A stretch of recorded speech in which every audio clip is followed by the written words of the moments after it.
Welcome to the Legendary Upside podcast. My name is Pat Kerrane. You can find all of my content at legendaryupside.com. This is part 2 of a best ball rankings recap podcast that we started last week. If you didn't check out the first part, probably want to go back and listen to that. We had just went through the best ball rankings this summer, starting with the early rounds, and then ran out of time. But with me today, I have Daniel Racz and Kyle Dvorchak, who formed the 3-man team behind the best ball rankings this summer for Underdog and Best Ball that we updated daily throughout the summer. And we're going to be talking through the late rounds today. Guys, how's it going? It's going all right. I think we mentioned this last week, but the mid-range of quarterbacks really took a hit, and that's going to boost the top range of quarterbacks. And we unfortunately have another lost soldier in Daniel Jones.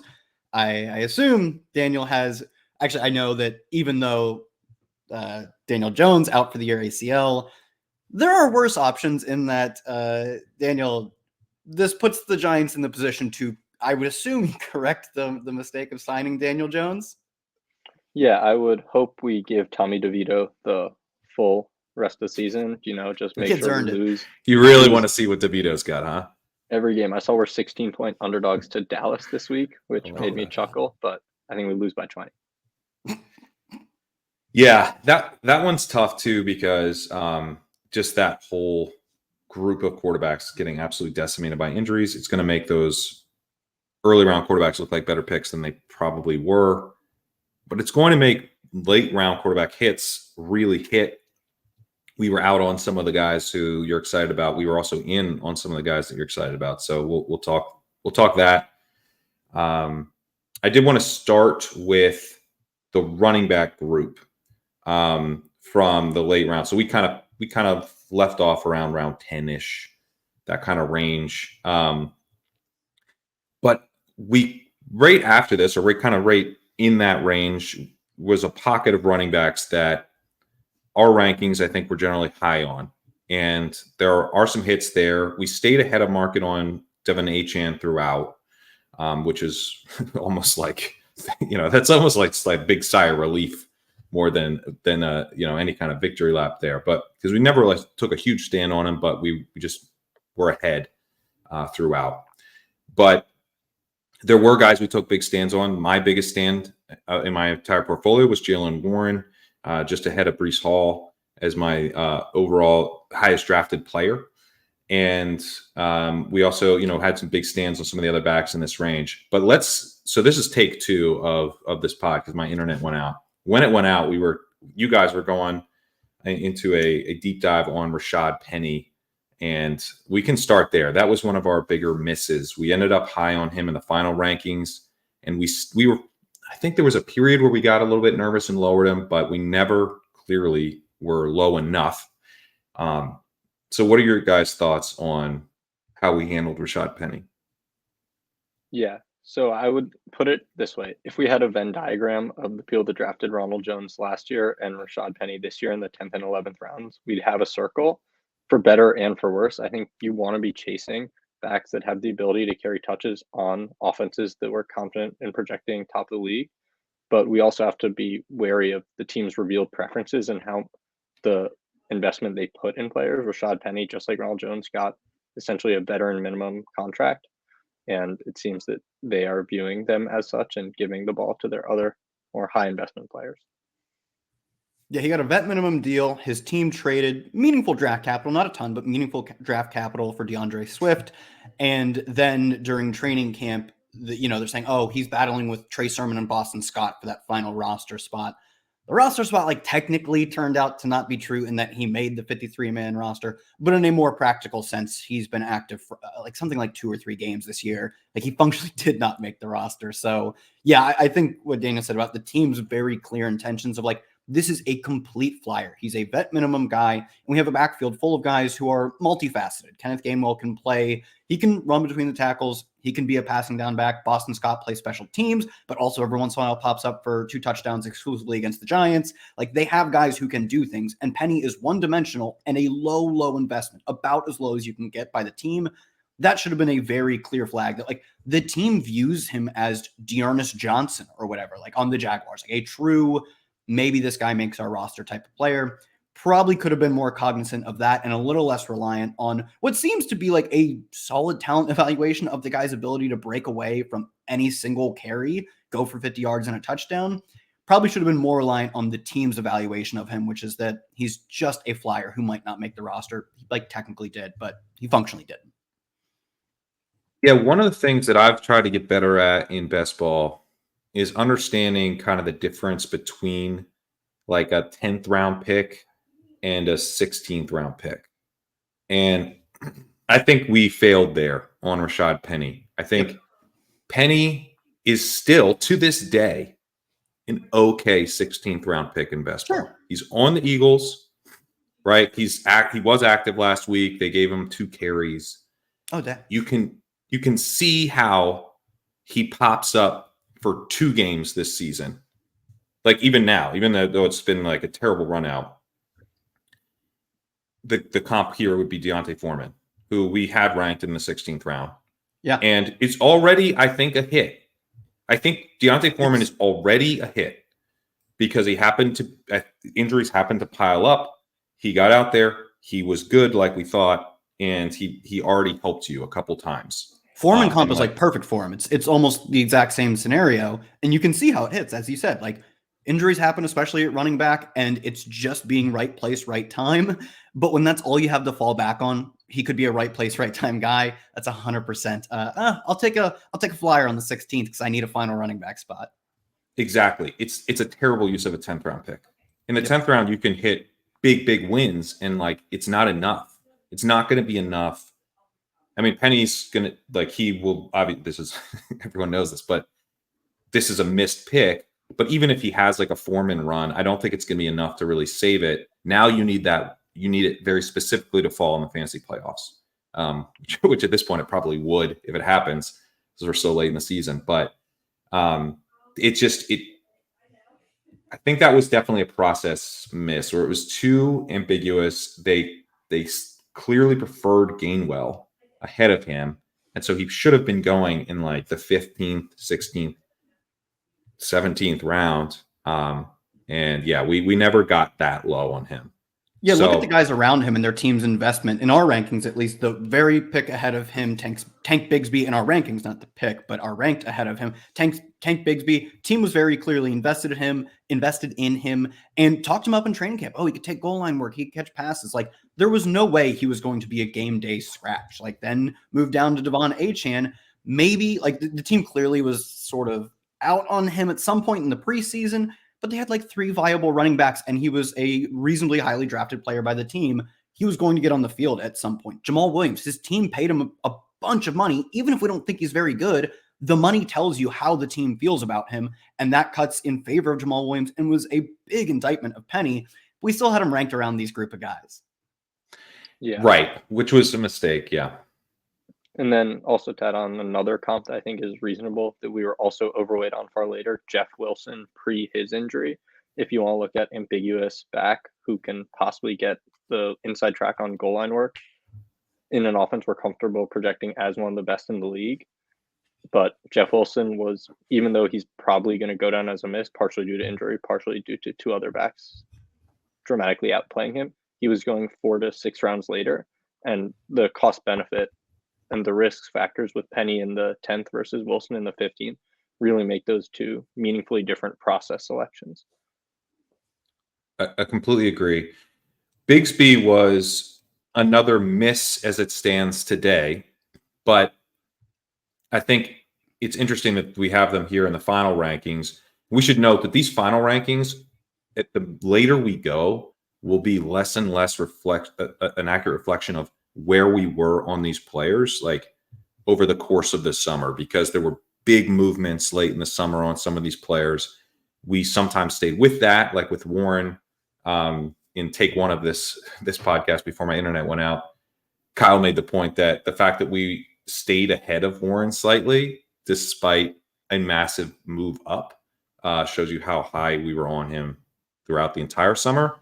But like being 0.2 ahead on Warren, I don't think really reflects our stand. We were pretty high on him throughout, and there'll be a lot of that type of stuff where guys that I think we did a really good job on, we might be actually behind on in the final rankings, or we could be ahead in the final rankings when we didn't really push that. So we'll note those discrepancies as we go.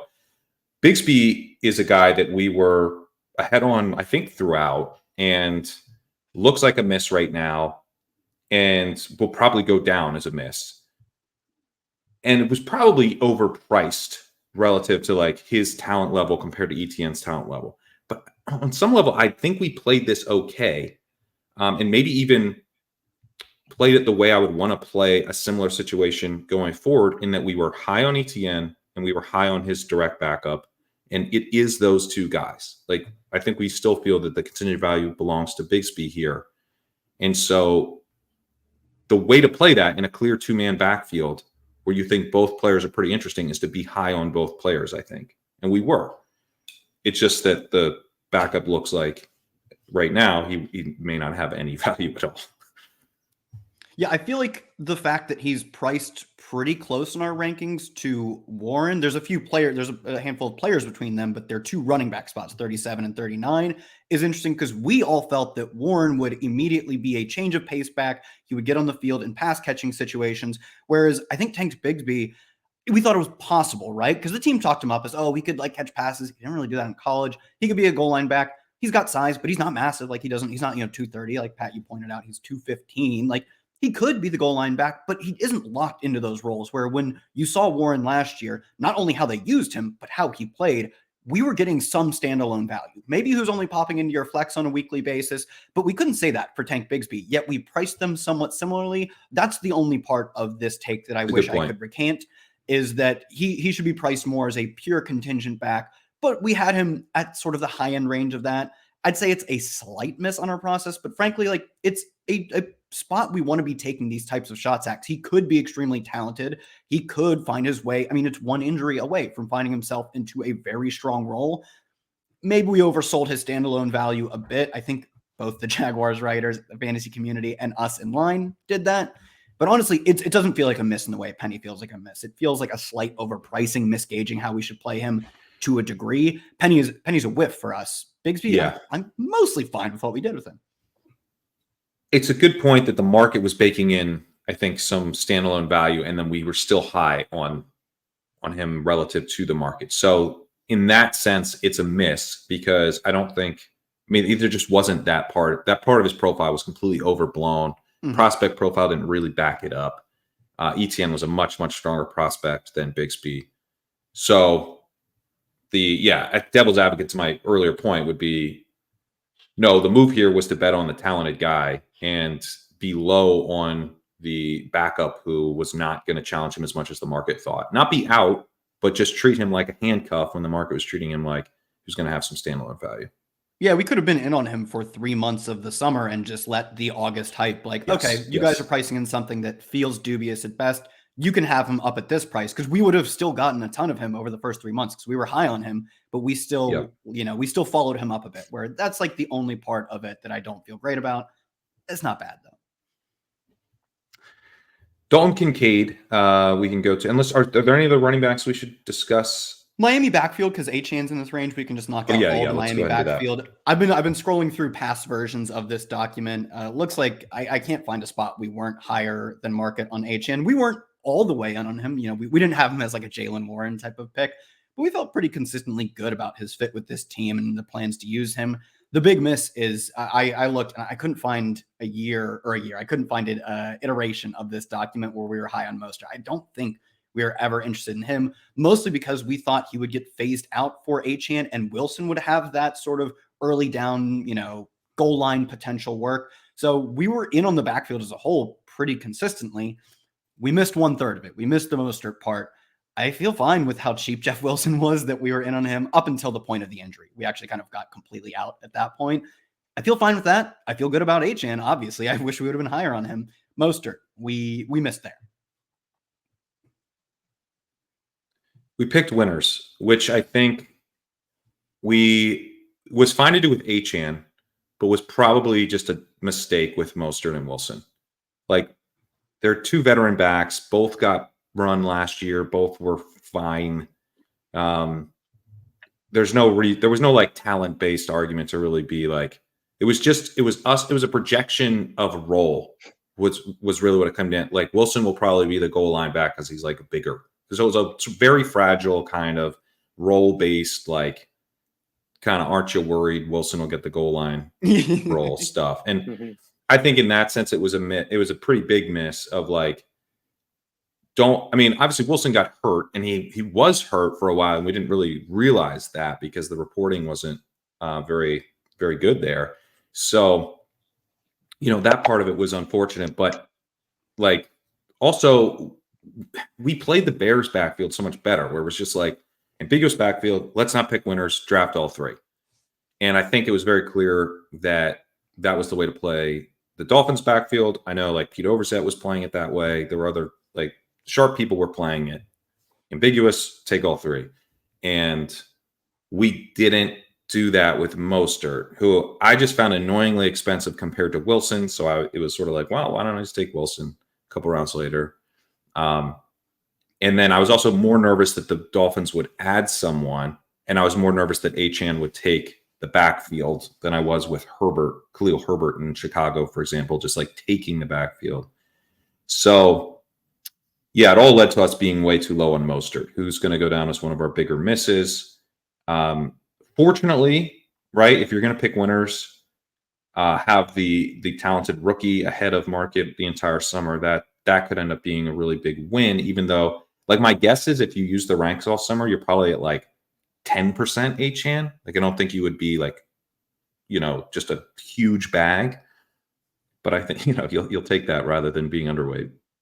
Yeah, just for reference, I used the ranks heavily in my process. I had 11% Achane and 6% Mostert, as well as I think 13% Jeff Wilson. So cumulatively overweight on this backfield, but I wish I had less confidence in my ability to parse out the roles instead of just sticking with the macro take that we want to be in on this backfield and we'll let the chips fall where they may.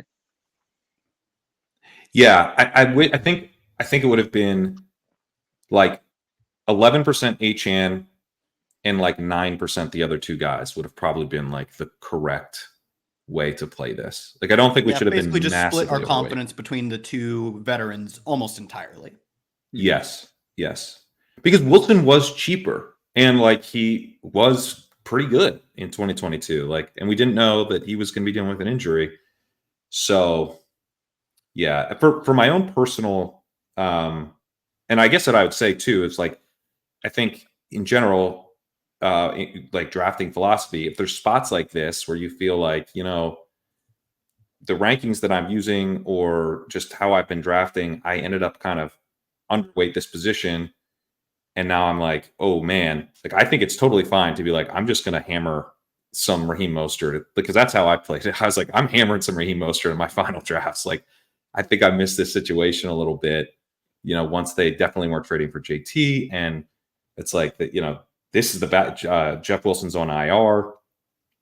In these rounds, I don't think we should be particularly concerned about like chasing up or reaching, or like, I wouldn't necessarily want to do that in round 4, but like in the 10th round, it's like, man, I really need some more Mostert in this portfolio.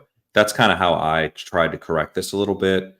Fortunately, I had some Mostert fall to me at times where I was like, I almost have to take him here. So, that's how kind of I corrected it slightly with my portfolio. But I think overall, yeah, just Mostert and Penny in this range are definitely big misses. And Mostert came up into this range after being much cheaper, and we were still we finished way behind. Yeah, and I would like to quickly add, not all chasing is equal. With Miami, we had a lot of new information that should have people adjusting their priors. Jonathan Taylor not being a Dolphin guaranteed that this backfield was underpriced and going to increase, rightfully so. And Jeff Wilson then landing on IR was something that adjusts Raheem Mostert's range of outcomes so drastically that you probably could have justified him in even as high as the 8th or 9th round. Yeah, great point. Yeah, there's a lot of new information there. I kind of wanted to point out Jameson Williams, who somehow we ended up higher on. This is a guy that I think we were lower on throughout the entire summer, right? We totally were. Yeah, so kind of funny that we ended up higher on at the very end. But yeah, we were much more like, take Jakobi Meyers, take Darnel Mooney, which, isn't going to look good, but kind of take some of these dudes who actually will contribute something, where Williams is just going to be a tough selection, particularly in Best Ball Mania. Daniel, you had written about him and kind of how much you were really putting yourself behind the 8 ball in Best Ball Mania in particular. Yeah, so obviously Jameson Williams' suspension did get cut from 6 to 4 games, but there was no way of predicting that the gambling suspension rules would change mid-year. But in Best Ball Mania specifically, 1/3 of the prize money went to the regular season. So you were spending an at one point 8th or 9th round pick, eventually fell to the 12th round, which is where we were like, okay, maybe the market just get a little even here.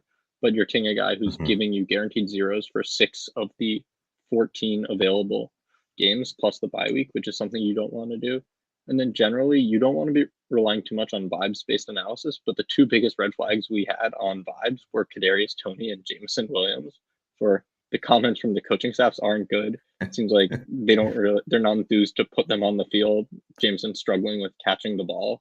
And we capitulated at the end on both of them, even though I actually think from like a portfolio stance, it's fine to be like, if his price just remains this low, let's go from 0% to 3 or whatever. Like that's probably actually fine.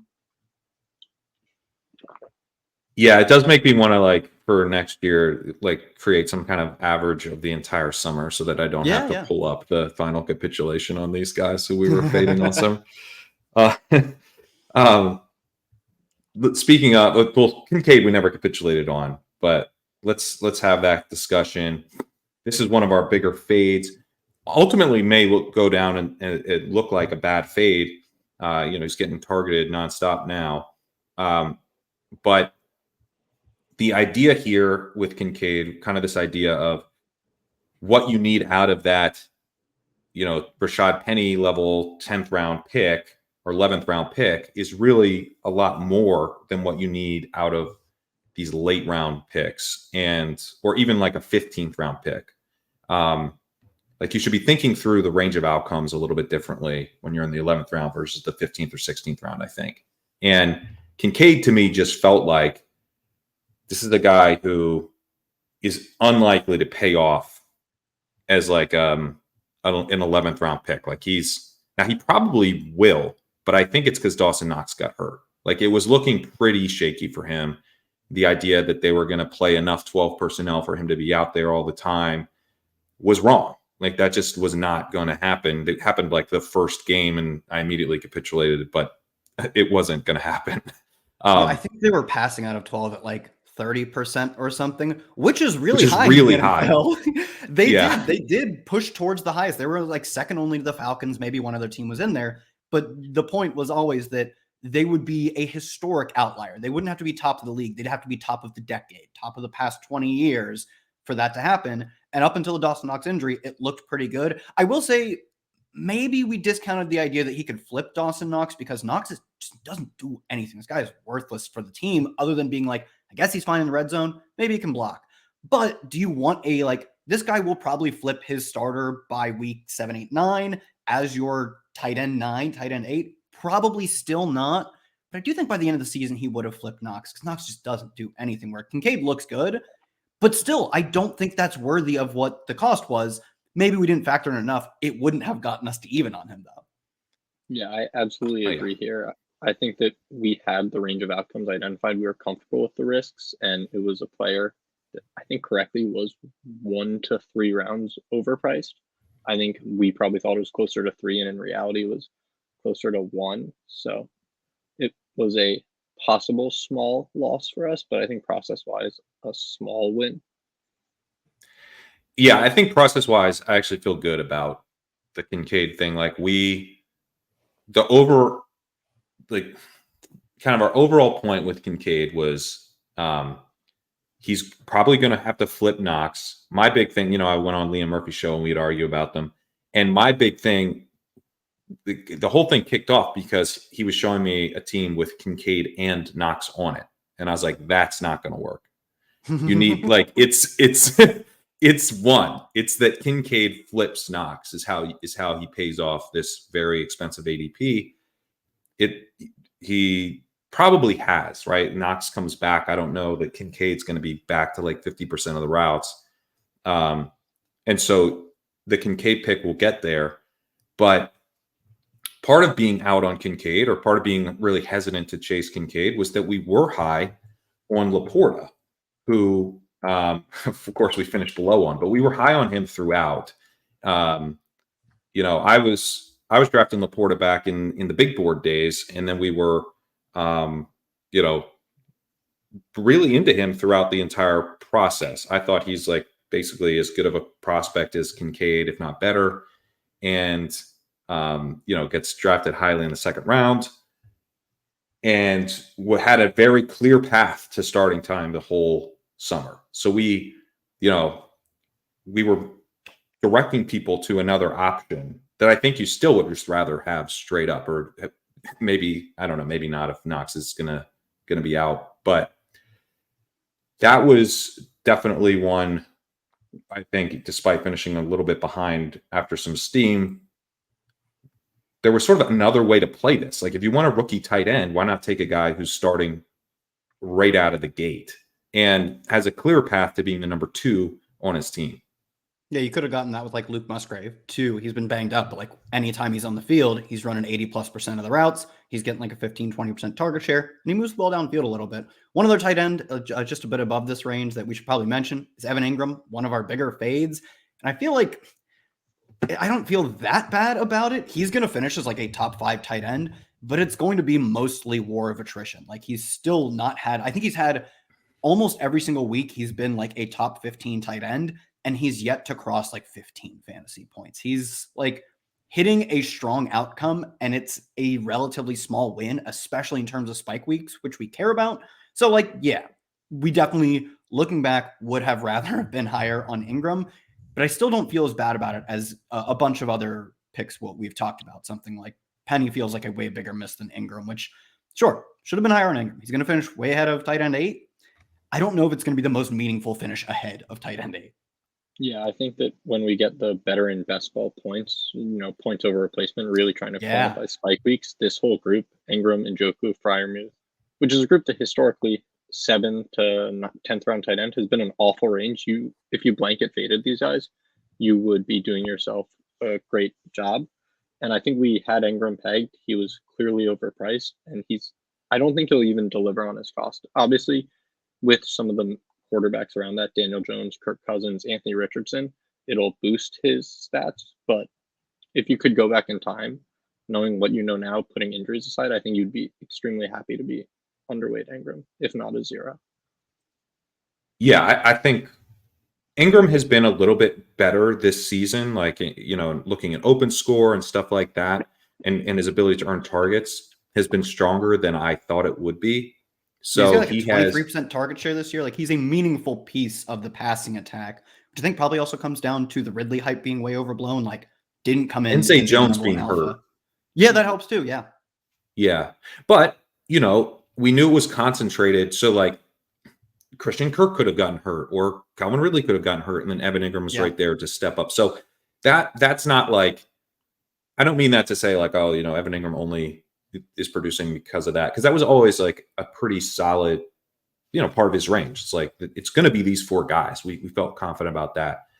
But it is funny because Evan Engram has had his game log in half PPR 7.4, 8.7, 10.2, 9.4, 4.8, 7.6, 7.0, 13.8.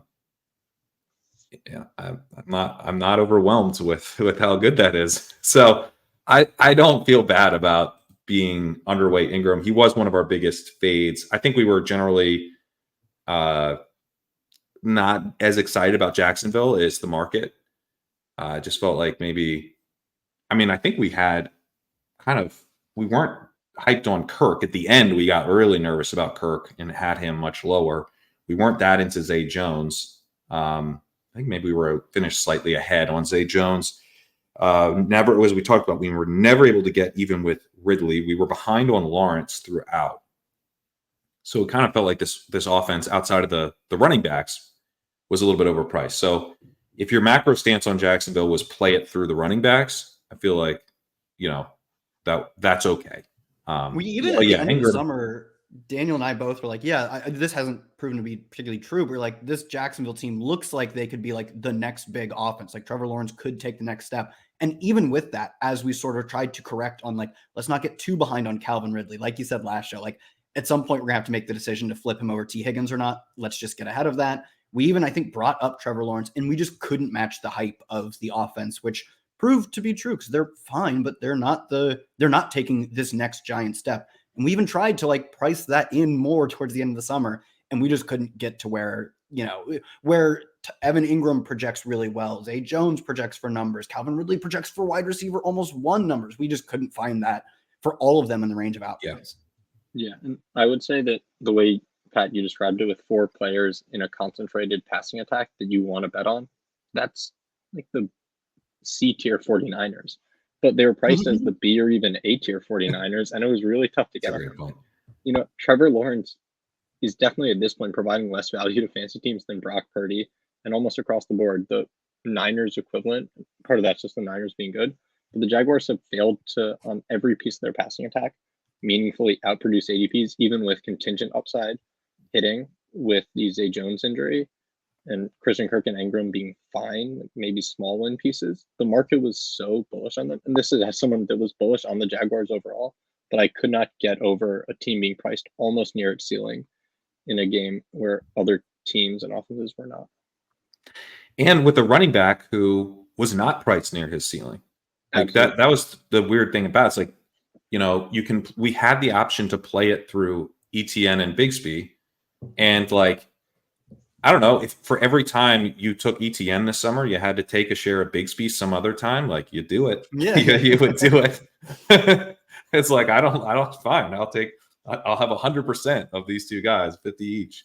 I think you'd be happy. So yeah, I think Engram definitely, I kind of want to go back and look at my stuff on Engram that was pointing me to him just being like, basically just like a total jag in the right situation, because he hasn't been this year. And I that part of it, I think got a little bit out over my skis on, in a way. It's like it's a little feeling-y, and it's like, you know, he had more left in the tank than I gave him credit for. That's just true. Yeah. But most of but he's still not great, you know? So I think there was some signal in that, like, this dude's not a star. Like that's still quite clear. But there was more there than I gave him credit for sure. Through 8 games, he has no end zone targets and no games over 50 air yards. His ADOT is below 4. Like, he's earning layup targets higher than we gave him credit for even earning layup targets. But that's it. That's all he's doing. And that's the reason we're talking about his like better and best ball points, is like, he's going to finish as the tight end 5 or whatever. I think he's tight end 6 right now, and he's played one fewer game than a bunch of other guys. He's going to finish as a tight end 5 or so. That more so speaks to the tight ends than it does to what he's doing. We could have, like you said, given a little more credit for maybe not being completely dust, but it wouldn't have moved the needle that much. It honestly wouldn't have, because I just felt like he was so overpriced relative to, you know, Freiermuth and Njoku. Like, to me, it's like that was the group, and we weren't particularly high on that group at the end. I don't know. I certainly have a fair amount of Njoku and Freiermuth, so my guess is, you know, we weren't like totally fading those guys, because I didn't. So, you know, but to have him kind of priced up next to Waller, you know, in those early drafts, I still think was like bad. Like, he just shouldn't have been in that range. So I'm fine with how he played. Let's finish out the tight end discussion. I think we were generally low this Dalton Schultz, Cole Kmet, Chig group. We ended up bumping up Chig at the end. Should have bumped Schultz up at the end, guys. I was going to say, we got to stop bumping up these guys who we never like at the end. Yeah. Musgrave, we bumped up at the end. This is a miss for us, though. This is not one. We've called out a couple of like wins that we faded, but then ended up high. This is a loss where we ended up ahead of the market on, but we did not point people to him when he was at his cheapest, which is definitely disappointing. I mean, I think, I don't know, it's fair, though, because the point at which we bumped him up is when we started to realize he'd very clearly be his team's like unquestioned tight end one. I think you pointed out that, like, do we know he's that much better than like Tucker Kraft, or they won't use Josiah DeGuara on 30% of the snaps, just enough to ruin him? Like, I don't feel too bad about saying, like, until we know where he is going, like how he's going to be used, we don't want to kill a roster spot on a position which typically rookie tight ends are not going to produce a ton of fantasy numbers. And we weren't sure that he had that clear inside track. And as soon as he did, we got like ahead of the market on. So I don't know. I don't actually feel too bad about that one. I think we played the information game quite well.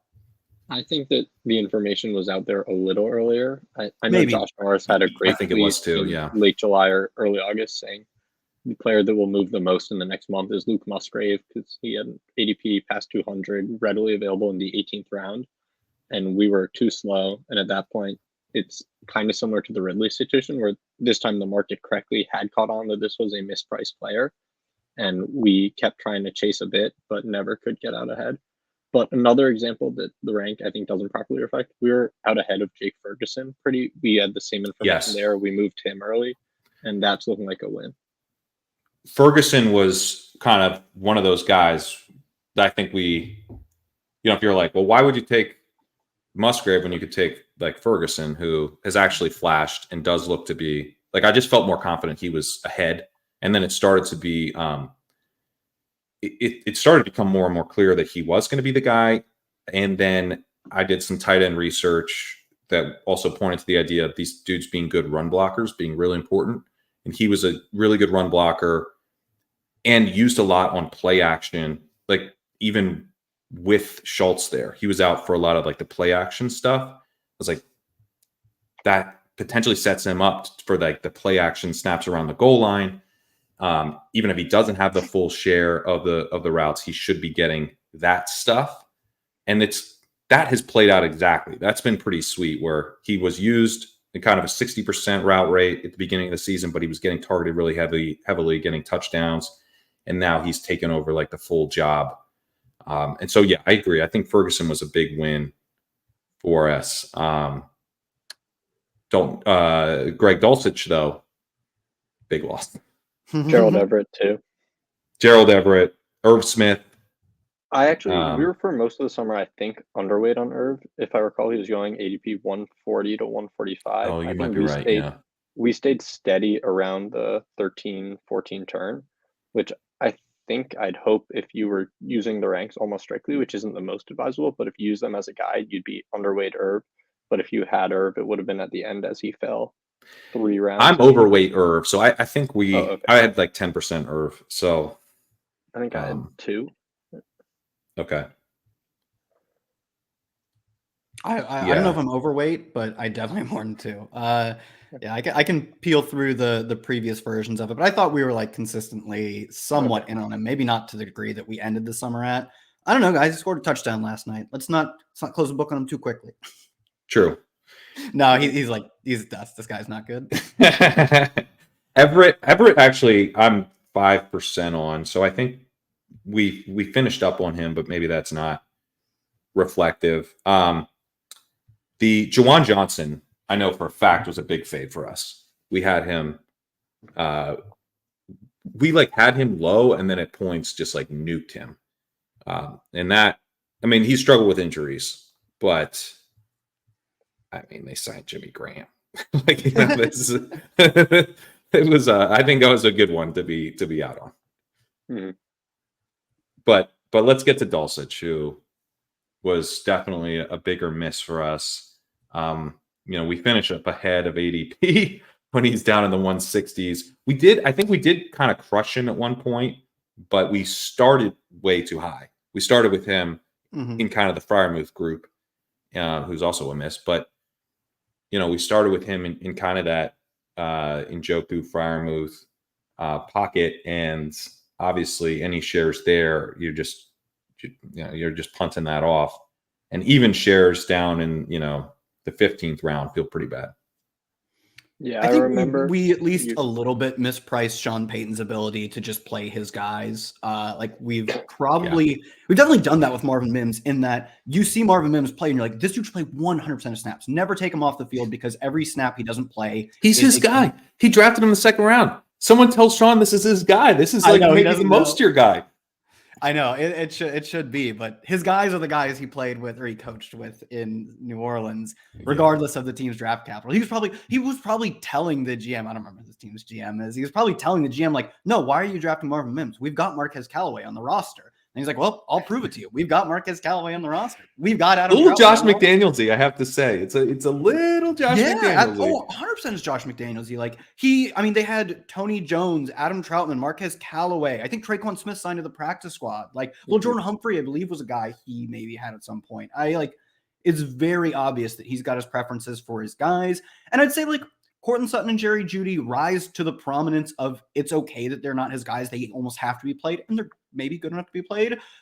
But any sort of ancillary piece appears to be at great risk of being benched, not played on this team. Plus, Greg Dulcich being hurt doesn't help. That's a very obvious out to him not playing. So for the ancillary pieces, we could have been a little more cognizant of that, especially because it's not just like blindly guessing. He signed. I named all of the guys he signed. It's clear he has some sort of intention of doing it. The degree to which I think we shouldn't have, we don't want to call an outlier so much to say true nobodies are going to play over Marvin Mims. Could have been a little more cognizant of that, but I don't think it would have only moved us in the right direction. It's like the Arthur Smith thing we talked about last show is like, should we have acknowledged that he could be, again, the most run heavy team in the NFL? Yeah, absolutely.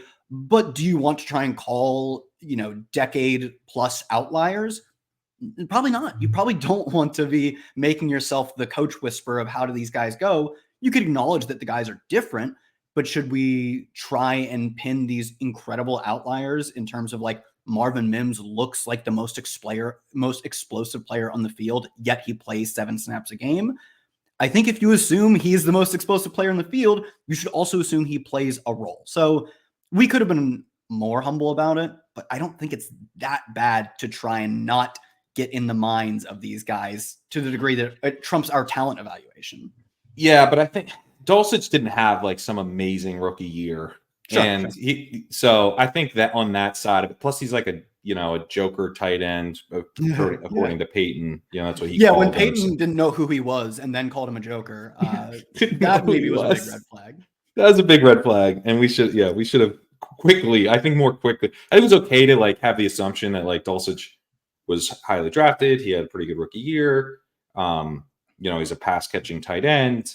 Let's be into this, offensive upgrade. But the minute that Peyton was like, Greg Dulcich, what? We were like, oh crap. Okay, we should have run for the hills a little bit.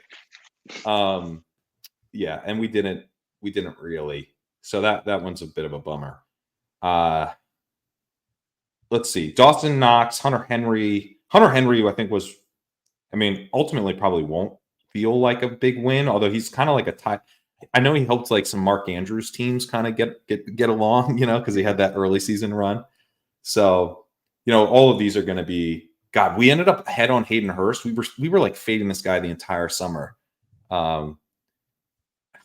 That's annoying that we ended up high on him, but he's someone I think we have week 1 with Hayden Hurst. You'll always have week 1. We correctly faded him for almost the entire summer. And for me, it was, look, man, this right guy has not like played one tight end in his entire career. I don't think he starts now with Hayden Hurst. Let's see. Yeah. So, Tyler Conklin, we ended up fading, but this is a guy I took a bunch of as kind of like last available tight end kind of thing.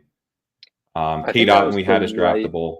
Yeah, I think that was the right idea. Obviously, Zach Wilson taking over the Jets offense nuked any ceiling outcome, but I think we played Conklin as a guy you could mix in the later rounds, but we were primarily focused on Hunter Henry. Dawson Knox were better and for worse. Taysom Hill earlier, and then Kate Otten was someone that we thought was draftable at the end, and that's at least coming out fine. Kate Otten we thought was draftable. Durham Smythe we thought was draftable. This is more of a DraftKings type of range. Trey McBride we had is draftable early and then nuked him. but some of your early teams probably have McBride. Some of mine do. So that's somewhat helpful. Isaiah Likely, we were never that in on. Michael Mayer was one of my biggest stands. I had a ton of Mayer, and we didn't lower him until the very end. So this one seems like we had a fade on him. We did not. The rankings were bullish Michael Mayer, which, I mean, maybe will look good, but probably not. I mean, there's like process-wise, it could look good. Results-wise, almost certainly not. I don't know. I think almost certainly taking what would have been like a dead roster spot early in the year at tight end is probably not great. Like, I don't think contingent tight end is what you wanted. And that's the reason we nuked him at the end, is because like the team made it very clear that he was not quite complete as a player yet and that Austin Hooper would be playing. And that proved to be true. And eventually the second half of our idea that like he's better than Hooper, he'll play more, also proved to be true. But at tight end, where like, especially late in these rounds, like what are we really expecting from like someone like him versus Hunter Henry? The whole thesis with Hunter Henry is like, he's going to play a lot of snaps. He'll get you a 12-point game. That'll survive your Mark Andrews shares or whatever. Or you platoon 3 of them and you'll survive. You may not win at tight end, but you'll be prevented from losing. Taking a 0 at that spot for half the season in the hopes that he becomes Hunter Henry, you probably could have just tossed this guy out. Totally, yeah. I mean, I think that the counter argument is like Trey McBride is like this guy gets in there and then he's like actually doing stuff. And the offense does suck there too, but he still gets lots of targets. But that's like, I don't know, you kind of hit the nuts with the Trey McBride type thing. Like so we shouldn't have probably been betting on that as much as we were. So I think kind of a sneaky miss for us. It doesn't look like it by the final rankings, but maybe not sneaky if you were using our ranks. you would be quite aware that was a miss. Okay, I think that wraps up tight ends. Yeah. Let's talk wide receiver, because Puka Nacua, I don't want to not have enough time to discuss, because I think that arguably is our biggest miss of the entire rankings. This in terms of guys we should have been high on but weren't. We were high on the Rams. We were high on Tutu throughout the entire summer. Had him as very draftable, finished ahead on him. We were high on Kyren. We finished ahead on Kyren. We were very early on Kyren. I think kind of nailed that in terms of understanding that the fact that this guy's making noise in mini camp and kind of the spring workouts. There was stuff where Jordan Rodriguez, I had in Discord, I was sending you stuff. She sent out a picture of them going through the running back drills. And she said, sometimes the order of the drills matters. Sometimes the order of the drills doesn't matter. And sometimes it does. And it was, the order was Akers, Kyren, someone, and then Evans. Probably like Ronnie Rivers and then Evans. He was probably Ronnie Rivers and then Evans. She was telling us the depth chart because I think more than any athletic writer, makes a note of the fact that she's not allowed to tell you the depth chart. And she sent out that picture. I was like, this is her telling us the depth chart. And I think that's exactly what it was. And we also had information last year, week 1. Yes. The opener, Kyren, there was a lot of steam in the hours before the game, and then he had a high ankle sprain in his opening kickoff. Special teams, like right? Special teams opening kickoff. I played him in DFS that day. It was brutal, but beside the point. He was also rested during the preseason. Yep. Zach Evans played deep into the fourth quarter of games, so it was very clear that they had 2 backs they wanted to use and no one else. And the good thing is the first back was very bad, and we knew that, giving Kyren such a clear path to being what he has ultimately become. So, yeah, like you said, we were high on him throughout, ended up pretty high still. Yeah. And we faded Akers, big fade for us. Kyren was very unathletic, but he was highly productive in college. So as a talent-based bet, I thought kind of underrated. So anyway, we crushed Kyren, okay? Don't get too mad at us with the Rams. But I think in some ways it makes the Puka fade like even more aggravating, because we were high on Stafford, we were high on Kupp, we were high on Kyren, we were high on Tutu, we were low on Jefferson. So it's like, low on Higbee, guys, I believe. Just let's We're always loan gonna him. be So lying let's just about not. everything. We're about to completely nail this team. Let's just not screw up one of the most important picks in the entire summer, and yet we did. Puka Nacua, we were never high on, finished low on, and I think was just here's my take. I think it was a process miss in a fairly significant way because we were willing to get there mentally on Michael Wilson.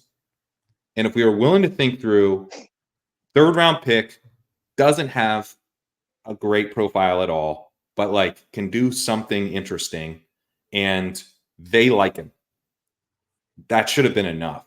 That's Puka. a good example. Like that's the perfect Yeah. corollary, and we like Yeah. this offense more, obviously. So Yep. yeah, I think this is one where we unnecessarily shot our shot way too much. We weren't high on Tutu early in the year, and then it became very clear like he'd be a big part of the offense sans Cup, and we're like, oh, this is it. Like Tutu's going to crush. He did crush without Cup, and it turns out that like Puka's just a lot better. And it was easy to see that he still could have been involved in the offense early in the year. Yeah, no excuses. Got to play better on this one. Yeah, especially you bring up the great point. Cup got hurt, and you have 4+ weeks, potentially the whole season, if Cup were to re-aggravate it, where it's a completely wide open depth chart where we did not like the other top two options in Tyler Higbee and Van Jefferson. We should have been willing to at least be at the field with Puka, and it's borderline irresponsible for us to have liked Josh Downs, like Michael Wilson, and thought, no, you can't be taking Puka on a more wide open depth chart. And there are aspects of his profile that pointed to him being good. I was not in on him, but like you can squint and see it. He killed yards per route run in his Yards per route final run off the charts. Yeah. Off the charts, like some of the best you'll Yeah. find. He didn't break out until his third year. He was a fourth-year declare who had to transfer to a smaller school to get more work. That's why I wasn't in on him. But if you like if you just toss out the first 2 years of his college career, I don't think you should always do this. But if you look at the second half of his college career, he's incredible. He was also extremely versatile. He ran a ton in college in terms of a receiver getting rushing production. Like he does a lot. He checks a lot of the boxes, just had big red flags, but I think that gives him an extremely wide range of outcomes. So this guy has a high ceiling and he's got a very clear path to snaps on an offense that should pass a lot, should be decent at it, at worst be decent at it. Yeah, not really a good reason to not have. Yeah, I think it's a good reason to maybe not have been in on him in the beginning, that he, was a fifth round pick, right? Yeah. And like, okay, the vast majority of the time, this fifth round pick is not going to contribute really much at all. But yeah, late declare, late breakout, fifth round pick probably doesn't turn into much, especially when you have Cooper Kupp blocking your way, as we thought we did in late July, whatever. Yeah. So, but there was a period pretty quickly where like, no, this guy, in terms of the opportunity he's going to get, it was probably similar to more of a third round pick. So I think making the mental adjustment of, first of all, it's the Rams. So they never have any picks. So their fifth round picks are always going to have more opportunity than, most teams' fifth round picks because they didn't have any other rookies to compete with. So they're right there, we should have probably made a mental adjustment to a fourth round pick. And then already you're like, Amon-Ra was a fourth round pick. So we shouldn't be writing dudes off for that. Yeah, and the market gave us a chance to fix this. They had him at 190. ADP, right, is the right column with the decimals. 196. Yeah. They sure, he rose from probably not being drafted much at all early in the summer to being drafted. But the market gave us a chance to fix this mistake. And we didn't. Still didn't. Yeah. Additionally, on the Rams, all the reporting from Jordan Rodriguez and their other beats was that they were trying to get as many young players involved as possible to see what they had in not a reset year, but a retool. Let's find out if any of these young players can be building blocks for the future. I think they had 20 rookies on their roster, something absolutely crazy, especially for a team with no high value picks. So I think that there were signals that, if this player is good, or even if they're not good, they're going to be given a shot to play. And Kupp being out was such a clear signal that even if we don't like Puka, we like the idea of routes in a Matthew Stafford offense. Yes, that's another great point. So that's just a very frustrating miss, and obviously a frustrating miss to not have a lot of Puka because he's like one of those guys. It's become, I would say, for a minute, I was like, you're going to have him. Like, it's like Amon-Ra St. Brown in 2021, where it's like, you just had to have this guy. And I don't feel as, concerned about that, but it's still a huge miss. I think probably our biggest miss. And I think, worst problem. Maybe you could hold up someone else as like actually this guy's exceeded your ranking. I don't even know if that's true though, because I mean, the early season, he's going to advance you so well, but even when Kupp came back, he was putting up like 25-30% target shares. The only reason we're not happy about it now is because back-to-back weeks of Brett Ripien. If we get Stafford back from bye week, his thumb is healthy, we're probably back to not like crazy 40% target shares like we saw, but 25 to 30, great talent, and cost you literally a pick that wasn't taken in all of drafts. So I think both process-wise, we have a few process mistakes that I'd be happy if we didn't have. He's up there with them, and I think results-wise, he's almost certainly, unless Stafford doesn't come back, almost certainly going to be the biggest, like, our negative value over replacement, or however you could measure it. Yep. Tank Dell, I think, is someone who we had like kind of in the mix throughout, but I don't actually, my exposure is pretty low on him. And so my guess is we were probably like had him in the draftable range, but not high enough at any point. So I pulled up a June version of our rankings document. 10 spots isn't a ton this late in the draft, but we were 10 spots higher on Dell that's good. than ADP in June. I could pull through a lot of them, but I do think we were higher basically up until the crazy bobbling catch in like the first or second preseason game. Then the market went nuts, and it wasn't clear that he would be even a starting receiver. And I want to say in week 1, he still kind of split reps with Noah Brown, and eventually Noah Brown gets hurt. They realize what they have in Dell, but I feel like we played that one perfectly, where we saw his talent and his potential to unseat someone like Noah Brown or, John Mechie, Robert Woods, etc. And we bought into it. And then when the market assumed a ton that he was going to play a lot and be a breakout, we got out. So feel good about that. Agree. I think in general, so like wide receiver, we have some frustrating misses. And what I'll say is I think in general, I was too conservative at the wide receiver position where like we, kind of became a bit Robert Woods, like directionally accurate, I think a little bit on Robert Woods, but playing it through Dell would have been much nicer. But hey, Dusty veteran gets there on the Texans. Turns out it's Noah Brown, but there was that play was okay. But I think maybe, not taking enough risk with some of these rookies is something. And we love rookies. Like we were high on Downs. We were high on Michael Wilson, but maybe picked winners a little bit too much. I was going to say probably picked winners too much. We really liked Mingo, and I get why we liked Mingo, but like, was the thesis of the play that different with someone like him versus someone like Puka, especially looking at the early season potential for Puka Nacua? Yeah, probably not. Great I point. think if we had just more blanket, let's be 8 picks ahead, or like, scale it so the cheaper picks are easier to be ahead on. Scale it ahead of ADP on like nearly every rookie, probably would have worked out really well. Every rookie with the pulse, right? Like we didn't have to. Sure, we didn't need to. I think we were high on Cedric Tillman, and then Cedric Tillman tumbled down the ranks because he wasn't really a part of anyone's plans in Cleveland. Like the tea leaves on, like who is going to be in the mix on these teams and is a rookie. I think we probably should have been slightly overweight on basically that entire group. Yep. And I mean, we were overweight on that group on average, but we picked our shots a bit too much. A little too much. Because it caused us to have some misses, both in being too high on Mingo and being too low on Puka, things like that. Yeah. I think Mingo's an excellent comp because we were willing to put away the prospecting bias we had. That there's probably a bad prospect because we knew it was an open depth chart without much competition. Yeah.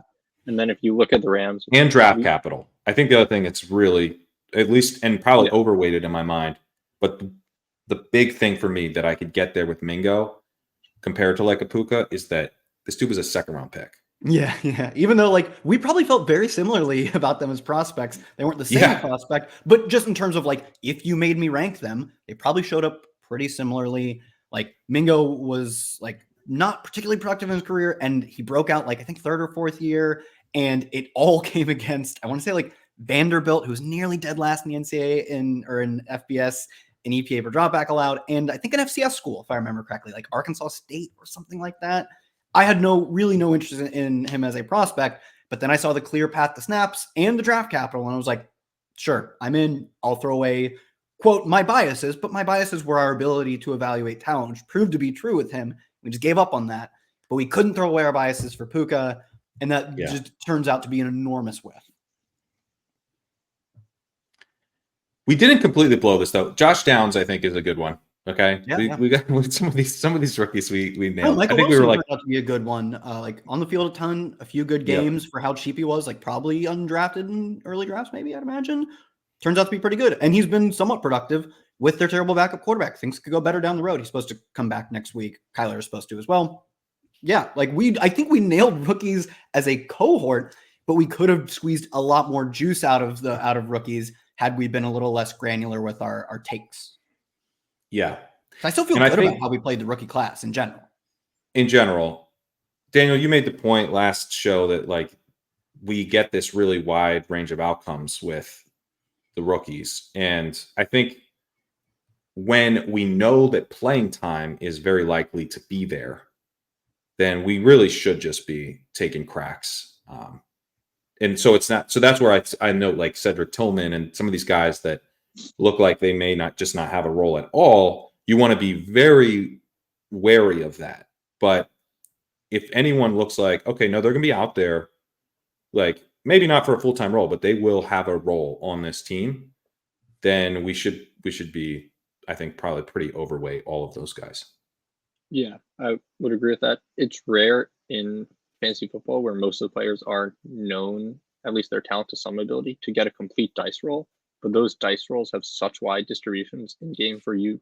In regular season prizes, need a top 1 out of 10,000 to really get meaningful cash, and then in Best Ball Mania to have not only getting through to the final week, but then 1 out of 440. So you want players that are high deviation, or just the actual range of outcomes they have is so far detached from the projected median when they get the opportunity, which is what rookies provide, which is why blanket be overweight on rookies when you don't have playing time concerns is always advisable. Kind of the opposite of that was the Giants group, which we were high on and should not have been high on. Isaiah Hodgins, Darius Slayton. It's like, hey, hang on a second. We got an injury-prone tight end. And, not that we're injury-prone guys, but, Darren Waller's an older guy. He's fallen off a little bit. He's being held up as like he's going to be the clear number one, which he probably will be. But how much of this offense is going to be able to soak up for the entire season? And no one else here is expensive. We kind of like Jalen Hyatt bounced around a bit in the ranks, but generally we were high on Slayton. We were high on Isaiah Hodgins. We ended up moving Wandale up and down the ranks, but had him at the end as draftable. I mean, I think the answer here was Hyatt, that you should have been high, like as part of this rookie conversation. We should have been overweight Hyatt and probably underweight everyone else from a talent-based viewpoint. What do you guys think? Because I mean, Hodgins is going to go down as a. We ended up low on him in the final, but you took plenty of Hodgins with these rankings. You took plenty of Slayton. I don't know. Maybe like Slayton is out there constantly, and he was free. So is that like a Zay Jones type of? Yeah, that's what I was going to say. I don't feel too bad about how cheap he was, and the fact that including last week, which as of now is week 9, 90% route rate. The week before that, 100. The week before that, 81, 93. If Daniel Jones is playing and the offensive line is healthy, that's useful. I'm not going to say it wouldn't have been a big win. Like he's not that good. It wouldn't have been a big win. We pinned his role fairly correctly. And on the other hand, I don't feel too bad about Hyatt because he's still running a pretty limited set of routes. And we knew that early in the season that he might not play at all. He's playing some now, but it's not enough to be relevant, even if the offense had turned out well. Yeah, you don't want Hyatt, but I think process-wise, we probably just should have been a little bit ahead. I don't know. I feel like we talked about someone like Cedric Tillman, who the team clearly just like he wasn't going to play in 3 wide. And like Hyatt ended up running as like the wide receiver 3 in the early summer practices. He got up on it seemed like he was working his way up the depth chart a little bit, but that should tell us something about like he is not guaranteed to play in 3 wide early in the season. And he did not. He didn't even cross like a 40% route rate till week 4, has 1 game over 70% route rate. So I think he falls into the bucket of rookies who their teams clearly didn't have a plan for, whether it was like mismanagement or a changing of their evaluation of him. It feels like we generally got that right, and we generally got Slayton right. The miss was sort of what would end up happening to Hodgins. Wandale was all over the place. I would push back a little on Hyatt because I think although we felt confident that Slayton would have this role to start the season and could maintain it, this was not a good receiving core. You have 0 top 50, possibly 0 top 75 actual talent in the league. So you have the opportunity to, when Hyatt was going in the 17th, 18th round, which he was for part of the summer. And I feel like we told people to try and buy the dip on him because you have the chance for late season upside. Not as strong of a prospect, nor was he as expensive as rookie year Amon-Ra St. Brown, but you have the chance for a guy that could be the leading target getter at wide receiver, at least in an offense that we did not project to be this bad. I think we played him fine, having people probably at market, maybe slightly above. Yeah, I'm 9% on Hyatt, so I don't think we didn't fade him, but what I'm saying more with Hyatt is that like you're overweight Slayton for sure. You're overweight Hodgins for sure. You know, and I wish I was. I wish I only played it with like a slightly ahead of market on Hyatt. With the talent-based idea of like Hodgins is not great. He was not bad. It's sort of like I think it was like, hey, these guys are okay and they're free and there's opportunity. But that's not really enough because it would have been enough if we're betting on the Giants offense to be like awesome. Then I think you're psyched. But with the added thing of the Giants offense has been not one you want to be invested in at all. It's really hurt. And it's more opportunity cost than it might seem to have taken Isaiah Hodgins. You know what I mean? Yeah. Yeah, I mean, I was never in on Hodgins. I think I'm the one who got us to move this guy down. So I don't feel bad about that one. I don't. Thank you, Kyle. I don't know. I don't think we could have played it like that much differently in that, like, by the end, we correctly pegged that, like, Hodgins maybe wasn't the best bet. Slayton was going to run a lot of routes, and that Hyatt probably wasn't going to play early on. Don't feel too bad about this one because, like, by this measure, Cedric Tillman could have been ahead of ADP and it would have been fine in that, like, he could be a late season upside guy. I think he ran around a bunch of routes last week because they traded DPJ. So, like, but I don't want to lump those. I think those two guys should be treated the same and negatively. Yeah. Devontae Parker is another one where it's like a Slayton type of bet.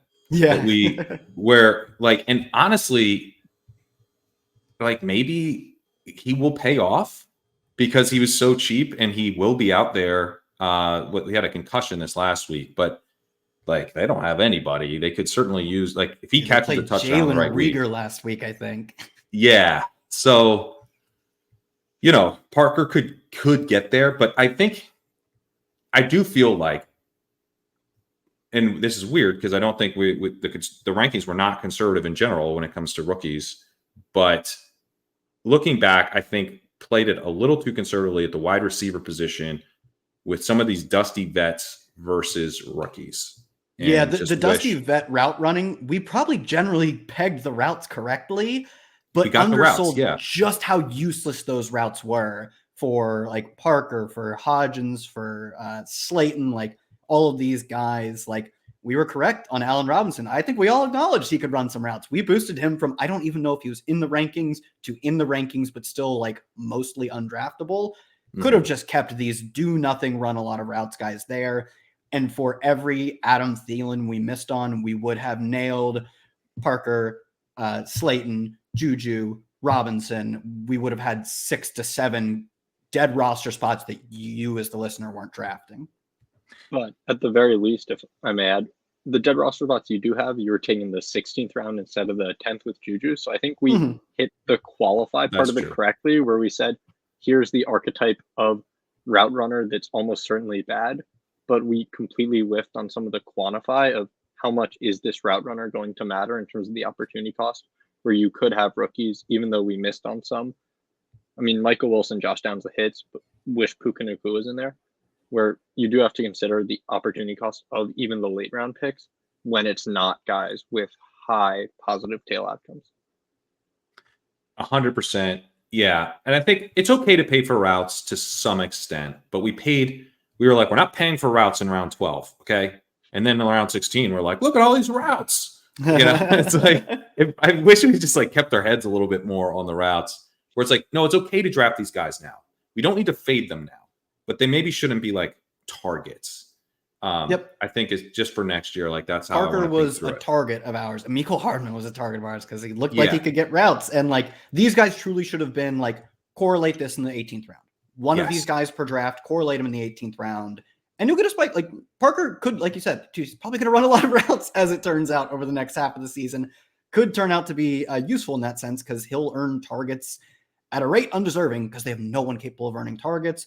But one of those guys per roster and correlate them should have been the answer. Not like, oh, throw 2 or 3 of them starting in the 16th. Like none of that. Take a routes guy. If you have Kenny Pickett, take an Allen Robinson. Like one of these guys max. I honestly think like there's certain that archetype. I want to just like say like glue to ADP. Like just glue whatever the Devontae Parker of next year, just glue him to ADP. Because like he's a perfectly acceptable final round pick if you have Patriots, but it should not be anyone that you're. And I also look, he's going to get the routes, so I don't want to say fade this guy either. But you know, building backdoor stacks around Devontae Parker, even at the time, I was like, I think this is bad. I think I'm doing something dumb. Yeah. I have a lot of Parker Henry, Mac Jones teams. And they're looking frisky right now in that they've been terrible all year and they might get there. Like Henry's got a few usable games. Parker may get some, but like, yeah, it should have been like complete, like you said, tight ADP, pick 1 or 2 of these guys, complete dice roll, have no preferences. And when guys get priced up, like Juju also fits this bill. Adam Thielen, unfortunately, also fits this bill. If they get priced up, then tie back to the ADP of the players that look like them. But for the players that look like them, just roll the dice. Doesn't matter. Wait, what do you mean that by the players that look like them? Like for like the whole cohort, like they're all the same. Why did we care about Devontae Parker? He looks just like Allen Robinson. Because he was cheap. Yeah. No, I felt better about Devontae Parker's routes, but I see what you're saying. Yeah. Yeah, I mean, maybe these guys are all terrible. Like Kendrick. I mean, Parker's run a bunch of routes. The routes are there, man.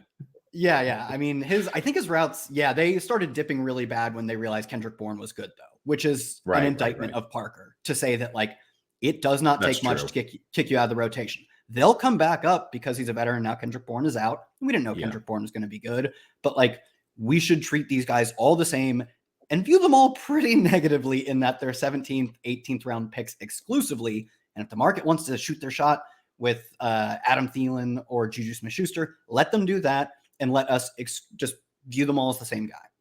Yeah, exactly. Yeah, that if they're in the 16th round or later, then they're totally acceptable picks no matter where you like. The market can say this guy's a 16th rounder and this guy's an 18th rounder. And we probably shouldn't get like real worked up about that because they're all just kind of dart throw correlated plays.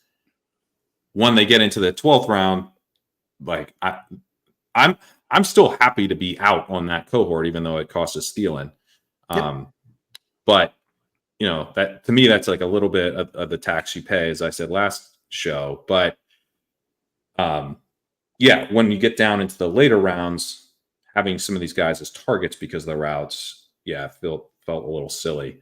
I think, though, that conservative mindset on the late rounds did actually serve us well at running back, where if you're going to say, look, you're paying for routes, these guys are targets because you're getting the routes. We do not want truly dead roster spots. And so, like, to show up in week 17 with Devontae Parker and, like, you know, I'm like, well, he's going to run 80% of the routes. You know, he might be catches a touchdown. That's not great, but it's a hell of a lot better than showing up with, like, Evan Hull or, I mean, he's on IR, but, you know, Chris Evans right below dudes. Him, Chris Evans, Chase Brown, right? Yeah. It's like we didn't even Sean Tucker, who we got ahead of on at the very end, but were not high on throughout most of the summer. Those truly dead roster spots hurt. And so that was part of like, I wish we just like said, okay, but let's play it through the rookie wide receivers who we know are going to have a role and are most likely to be contributing in the final weeks. That's how you play for not having dead roster spots as opposed to just buying routes. Yes, I think I've been clear on that.